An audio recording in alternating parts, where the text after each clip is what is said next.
লোকেরা আমাকে প্রশ্ন করে যে আপনি পীর মুরিদি করলেন না কেন, তাহলে তো আমরা মুরিদ হইতাম। অনেকে বলে, সিলেটে বহুবার আমাকে বলেছে যে পীর মুরিদি করেন, আমরা মুরিদ হই। শুধু সিলেট না, বাংলাদেশে বহু জায়গায় বলেছে যে পীর মুরিদি করেন না কেন। আমি করতেও পারি, কারণ আমার আব্বা এবং আমার চাচা দুজনই ফুরফুরার হযরত মাওলানা আবু বকর সিদ্দিকী রহমতুল্লাহ আলাইহির খলিফা ছিলেন। হাজার হাজার মুরিদ তাদের আছে। যে পীর মুরিদি করলেন না কেন, আর এত ইসলামী দল থাকতে আপনি জামাত ইসলামী করেন কেন, এই প্রশ্ন করলো। তা আমি এই প্রশ্নের জবাব দিতে দিতে শেষ পর্যন্ত বই লিখলাম, আমি কেন জামাত ইসলামী করি। এটা একটি বই, 250 পৃষ্ঠার বই। এসব বইপত্র আপনাদেরকে সংগ্রহ করার তৌফিক দান করুন। ইসলামী আন্দোলনের সাথে শরীক না হলে আমরা পরিপূর্ণরূপে দিন কায়েম করতে পারবো না। এই জন্য কোরআন এর শাসন যদি চাই, তাহলে কোরআন প্রতিষ্ঠার আন্দোলন যারা করে তাদের সাথে আমাদেরকে একত্র হতে হবে। আল্লাহ যেন সেই তৌফিক আমাদেরকে দান করেন, আমরা বলি আমিন। যারা বিদেশে আছেন, আল্লাহ তাদেরকে সুস্থ রাখো, ভালো রাখো। আল্লাহ তাআলা তাদেরকে ঈমানের সাথে রাখো। আল্লাহ তাআলা তুমি দয়া করে তাদের প্রতি তাদের কামাই রুজিতে বরকত দান করে দাও। রব্বুল আলামিন, আমাদের প্রিয় জন্মভূমি বাংলাদেশের উপরে তোমার রহমত নাজিল করো। যারা এই দেশটাকে ক্রমান্বয়ে নৈরাজ্যের দিকে ঠেলে দিতে চায়, নানান রকমের অশান্তি সৃষ্টি করে দেশটাকে অশান্তির দিকে ঠেলে দিতে চায়, আল্লাহ তাআলা তুমি তাদের হাত থেকে দেশটাকে রক্ষা করো। যত যুবক এখানে এসেছে, আল্লাহ সব যুবকদের গুনাহ আল্লাহ তুমি দয়া করে মাফ করে দাও। আল্লাহ তাআলা যুবকদেরকে ইসলামী আন্দোলনের, কোরআনের শাসন প্রতিষ্ঠার আন্দোলনে শরীক হওয়ার তৌফিক দিয়ে দাও।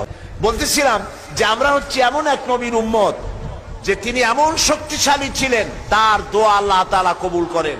মুখ দিয়া বলা লাগে না, মনে মনে দোয়া করলেও আল্লাহ কবুল করে। সুবহানাল্লাহ বলেন।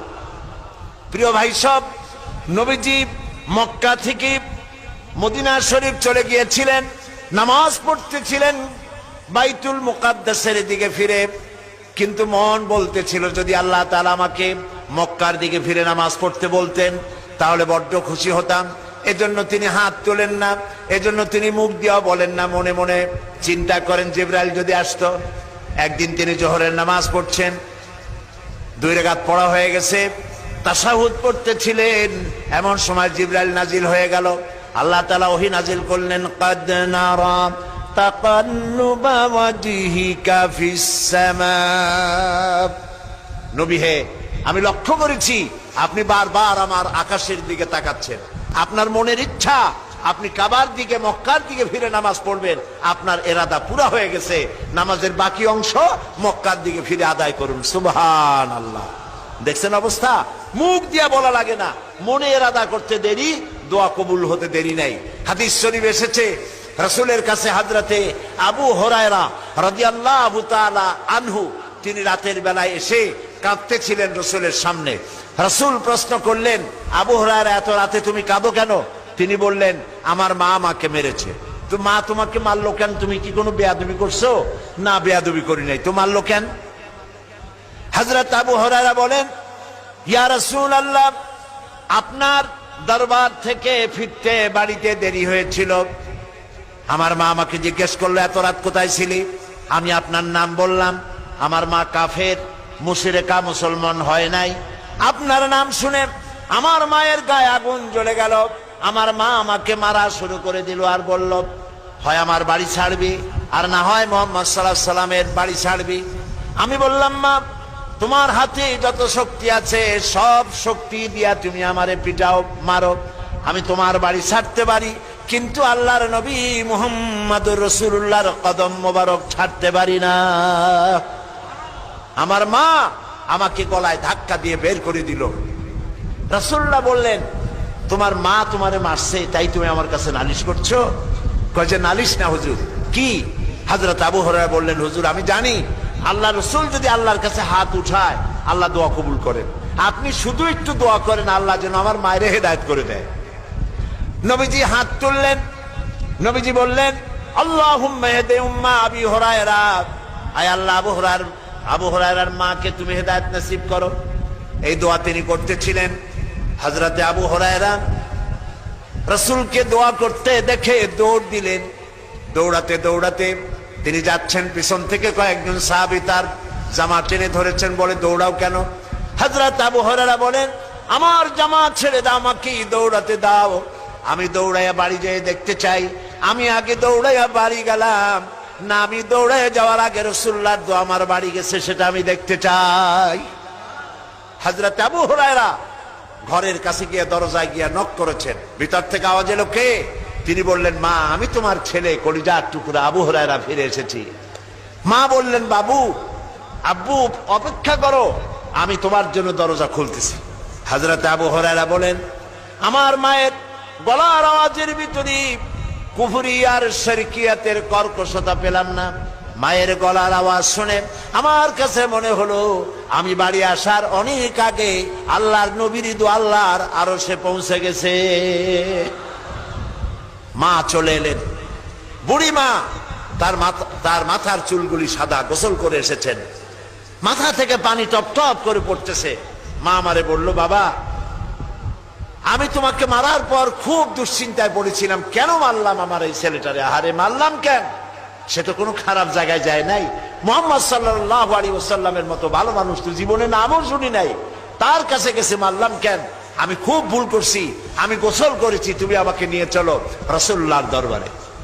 হযরত আবু হুরায়রা বলেন, মাকে নিয়ে আল্লাহর নবীর দরবারে চলে গেলাম। নবীজিকে দেখে বুড়ি মা আমার পড়লেন, লা ইলাহা ইল্লাল্লাহু মুহাম্মাদুর রাসূলুল্লাহ। নবী করিম সাল্লাল্লাহু আলাইহি সাল্লাম যুদ্ধ করে ইসলাম প্রচার করেন নাই, ঈমানের দাওয়াত দিয়ে ইসলাম প্রচার করেছেন। এই যে ওহদ, বদর, খন্দক যত যুদ্ধ হয়েছে সব ছিল ডিফেন্সিভ, আক্রান্ত হয়েছে, প্রতিরোধ করেছেন। গায়ে পড়ে কারোর সাথে তিনি যুদ্ধ করেন নাই। সুবহানাল্লাহ বলেন। গায়ে পড়ে যুদ্ধ করেন নাই। সুতরাং নবী করিম সাল্লাল্লাহু আলাইহি সাল্লাম এই ঈমানের দাওয়াত দিয়া ইল্লাল্লাযিনা আমানু ওয়া আমিলুস সালিহাত, ঈমানের দাওয়াত দিলেন, আমলে সালের দাওয়াত দিলেন, হকের দাওয়াত দিলেন, মার খায় সবর ইখতিয়ার করলেন। এরপর একটা রাষ্ট্র কায়েম হয়ে গেল। রাসূলুল্লাহ মক্কা থেকে মদিনায় আসলেন, রাষ্ট্র কায়েম করলেন। এবার রাসূলুল্লাহ প্রেসিডেন্ট হলেন। সুবহানাল্লাহ বলেন। আমাদের বাংলাদেশের পরিধি হলো 56,000 বর্গ মাইল, আর রাসূলুল্লাহ যে দেশের প্রেসিডেন্ট ছিলেন এই দেশটা হলো 12.5 লক্ষ বর্গ মাইল। এই বিশাল দেশের রাষ্ট্রপতি রাসূলুল্লাহ।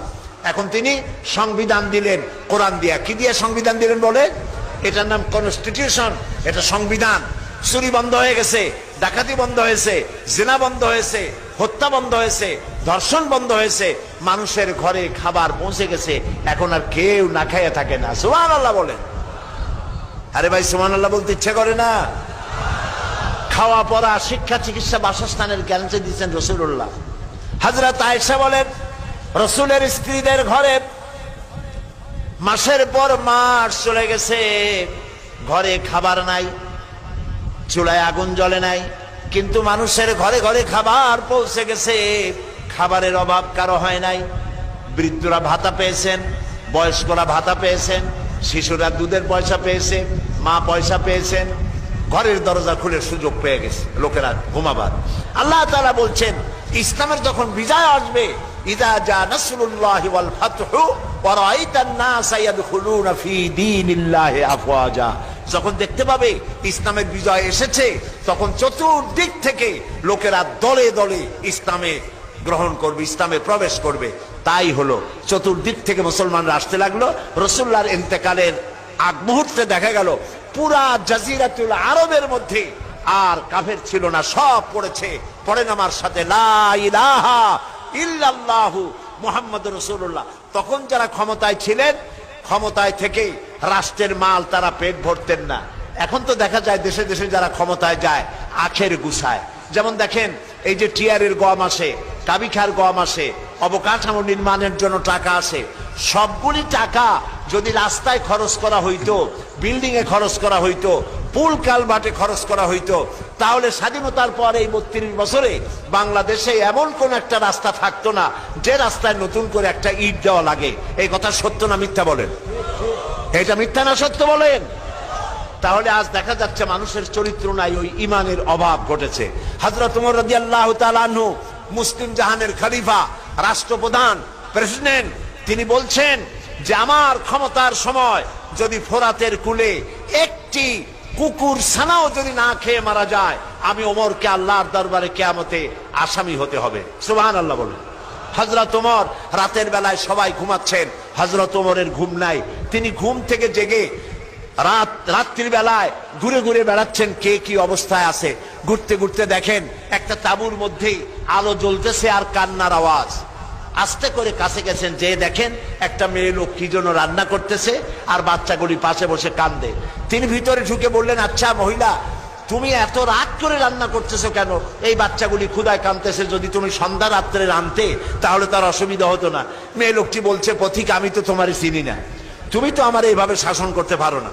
এই যে বাচ্চা ছেলেমেয়েগুলি আর আমরা মদিনার লোক না, পার্শ্ববর্তী দেশ থেকে আসছি মদিনা গভর্নমেন্টের কাছ থেকে সাহায্য নেওয়ার জন্য। ভিড়ের কারণে খলিফার কাছে যাইতে পারি নাই।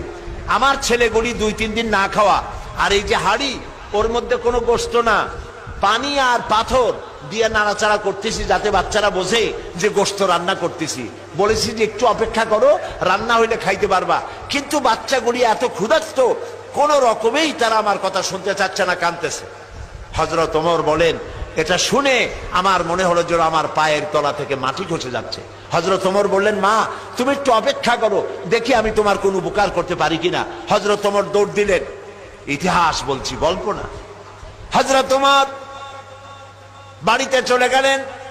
বৃদ্ধ হযরত আসলামকে ডাকলেন, বললেন, আসলাম বস্তা নিয়ে আসো, বাইতুল মালের দরজা খোলো, বস্তার ভিতরে আটা ঢুকাও, পেঁয়াজ ঢুকাও, তরি তরকারি ঢুকাও। ঢুকাবার পরে বললেন, বস্তা বন্দি করে দাও। বস্তা বান্ধা হলো। হযরত ওমর বলেন, আসলাম রে, এবার এই বস্তাটা আমার মাথার উপরে উঠায়া দাও। হযরত আসলাম বলছেন, আমিরুল মুমিনিন, এই বস্তা বহন করার জন্য আমি খাদেম তো উপস্থিত আছি।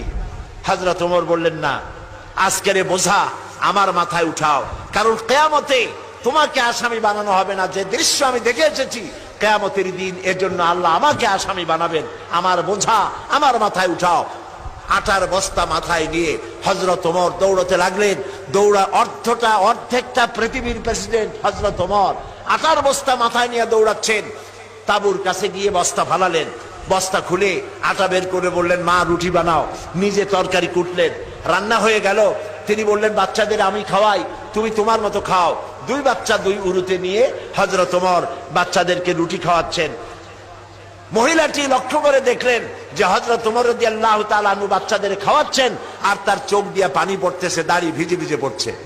মহিলা বললেন, পথিক তুমি যে কে আমি তো তোমারে চিনি না, তবে আমার মনে হয় এই দেশের বাদশাহ ওমর না হইয়া তোমার মতো মানুষ যদি বাদশাহ হইতো তাহলে আমাদের কপাল বোধহয় আরো ভালো হইতো। হযরত ওমর এই রাতের বেলায় মহিলার কাছে নিজের পরিচয় দিয়ে বাহাবা নিতে চাইলেন না। তিনি বললেন, মা আগামীকাল তুমি খলিফার দরবারে যাবে, সেখানে তুমি আমাকে দেখতে পাবে, আমি সেখানে তোমাকে বেশি কিছু দিতে চেষ্টা করব। মহিলা পরের দিন হাঁটতে হাঁটতে চলে গেছে খলিফার দরবারে। যায় দেখে চেয়ারের উপরে যিনি বসা, রাতে যিনি আটার বস্তা মাথায় করে নিয়ে রান্না করে বাচ্চাদের কোলে করে খাওয়াইছেন, তিনিই তো খলিফা। মেয়ে লোকটি থরথর করে কাঁপতেছিল। কাছে গিয়ে বলছে, আমিরুল মুমিনিন, আমি তো ভুল করেছি, আপনাকে কষ্ট দিছি, আল্লাহর রাস্তায় আমারে মাফ করে দেন। হযরত ওমর দাঁড়ায় গেলেন, বললেন, বুড়ি বললেন, মা আমার কাছে মাফ চাইও না, উল্টা বরং আমারে মাফ করো তুমি, কারণ তুমি বলার আগে আমি খোঁজ নিয়ে তোমার কাছে খাবার যে সময় মতো পৌঁছতে পারিনি, এই জন্য কিয়ামতের দিন তুমি আমাকে আল্লাহর দরবারে আসামি বানাইও না। সুবহানাল্লাহ। এই ছিল ইসলামী রাষ্ট্র। সেই ইসলামী রাষ্ট্র কায়েম করে রাসূলুল্লাহ বিদায় হয়ে গিয়েছিলেন।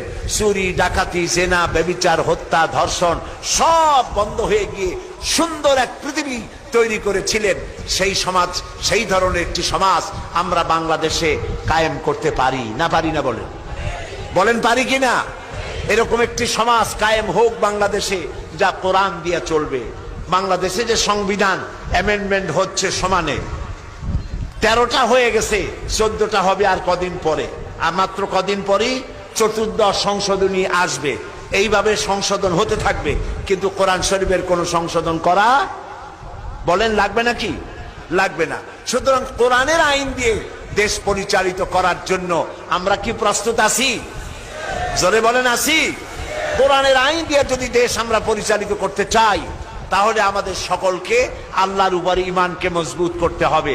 আমলে সালেহ করতে হবে, নেক কাজ করতে হবে, হকের দাওয়াত দিতে হবে, প্রত্যেকের কাছে হকের দাওয়াত দিতে হবে, নামাজের কথা বলতে হবে। আজ আমার দেশের লোকেরা ওয়াজ শোনে ঠিকই, কিন্তু নামাজ পড়ে না যারা, তাদের সংখ্যাই বেশি। কথা ঠিক কিনা বলেন? কথা ঠিক কিনা? 5 ওয়াক্ত নামাজ যদি কেউ ছেড়ে দেয়, নামাজ যে পড়ে না, তার তো ঈমান নষ্ট হয়ে গেল। রাসূলুল্লাহ বলেছেন লা দীনা লিমান লা সালাতা লাহু, যার কাছে নামাজ নাই তার কাছে দ্বীন নাই, ঈমান নাই, চরিত্র নাই। রাসূলুল্লাহ বলেছেন মান তারাকা সালাতান মুতাআম্মিদান ফাকাদ কাফারা, ইচ্ছে করে যে নামাজ ছেড়ে দেবে সে কাফের হয়ে যাবে। বলেন নাউজুবিল্লাহ, জোরে বলেন নাউজুবিল্লাহ। কিয়ামতের দিন সর্বপ্রথম প্রশ্ন হবে নামাজের, নামাজ পড়েছো কিনা। নামাজ কবুল, সব নেক আমল কবুল। নামাজ কবুল হবে না, কোনোটাই কবুল হবে না। 5 ওয়াক্ত নামাজ জীবনে আর ছাড়বো না, এই ওয়াদা কি আমরা করতে পারি? পারবো ওয়াদা করতে? 2 হাত উঁচু করেন সবাই, সকলে 2 হাত উঁচু করুন।